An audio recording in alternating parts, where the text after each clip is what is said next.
Mezon oyini 29-kuni O'zbek tili milliy kunini munosabatiga aytayotgan gapim shudiki,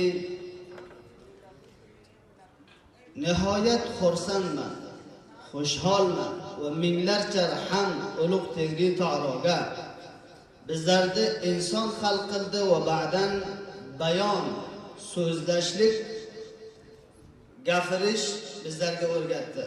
Xalaqal inson, allamahul bayon.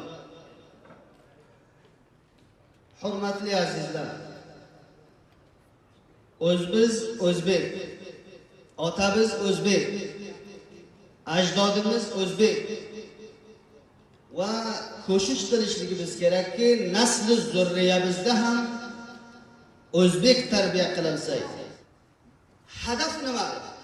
Minglarcha otalarimiz bor, oqsoqol otalarimiz bor, peshasafid onalarimiz bor.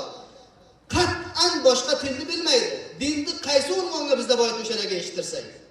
Va uchinchidan men oldimgacha o'tladimki, xilofi mavozin hukumat islomiy ham bo'lmasa o'zbek tiliga gapirishligim. Va jurman bo'lmasa, nima uchun ikkita uchta olim agar o'zbek tiliga gapirsa, yo arabiy kishilarimiz gapirsa, ustlariga taqditoz va intiqod bo'ladi. Nima uchun? Bahotirki, uch narsaga bizda muhtoj bo'lmaymiz. Birinchi, tilimizga tashviq zarurat. Ikkinchisi tadris zarurat va uchinchisi ham ta'lim. Ey kosh ahli qalamlarimiz, yozuvchilarimiz shogirdlariga ta'lim bersa edi o'zbek tilini va hukumatning boshliqlari nihoyat mutavajjih bo'lsa edilarki, bor makotiblarga va fahantullarga o'zbek tillarimizni tarvij berishligiga. Ikkinchidan masalai tashviqdir. Meni sesimni ijtimoiy tarmoqdan eshitayotgan tojirlarimiz,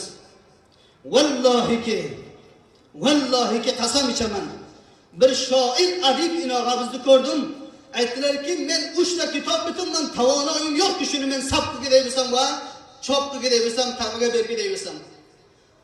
Tojirhoy milliy o'zbek turklar, men taqozo qilamanki, bu adiblarimizni qo'lidan ushlang. Hatto safahat ijtimoiga andaktarin faoliyat qilaman desa, shunga tavonoyi iqtisodisi yo'qki, bechoralar qanday qilib faoliyat anjom bersin ijtimoiy safalarga. Taqozom sizlardan shuki, tashviq degan masalasi moddiy bo'ladi va ma'naviy bo'ladi. Buni eng katta mas'uliyatlaring bilinglar. Otalarimki, oqsoqol otalarimiz bor, bilimdon otalarimiz, ko'shish qilinglar nasl javonlarimizni, bu yigit qahramonlarimizni kallalarining ichiga tilladay zahoir va maodinlari bor. Bularni tashviq bilan sizlar chiqaringlar arsaga. Va uchinchisi masala tadrisdir. Shayxoy giromiy, aziz, hurmatli shayxlarim, Buxoriy tadris qilasiz. Soliyon sol illarga oldingizdan 30 ta 40 ta yaxshi shayx fozil oldingizdan chiqadi. Nima uchun Buxorini tiliga tadris qilmaysiz? Nima uchun Buxorini va Tirmizini tiliga tadris qilmaysiz? Qalbi va ruhsi oldingizdan shod bo'lsaki, alhamdulillah, millati turk o'zbekdan shunday shaxsiyat bor ekanki, Buxorini armonimga yangi eshitdim deb qabrni ishidan oldingizdan rozi bo'lsa, Buxorisini siz o'zbek tiliga tadris qilsangiz. Dard ko'pda aziz otalarim.